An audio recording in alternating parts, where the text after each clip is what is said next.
Hello everyone, welcome back to Express VTU for all. In this program, we implement locally weighted regression, also called LWR. Unlike normal linear regression, LWR gives more importance to nearby data points and less importance of the distinct points. First, we import the NumPy matplotlib library here. Then we define a Gaussian kernel. Here we are defining Gaussian kernel function which calculates weight for each data point. Next, we implement the LWR function that computes local regression parameter for every query point. Now we generate sample sine wave data with some random noise and apply LWR using a bandwidth parameter. Here we are using LWR function tau equal to which is 0.5. Finally, we plot the result in the graph. Now we execute this one.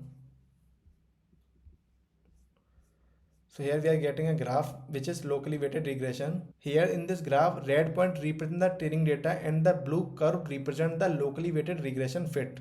The fitted curve closely follow the data pattern because nearby points receive higher weights.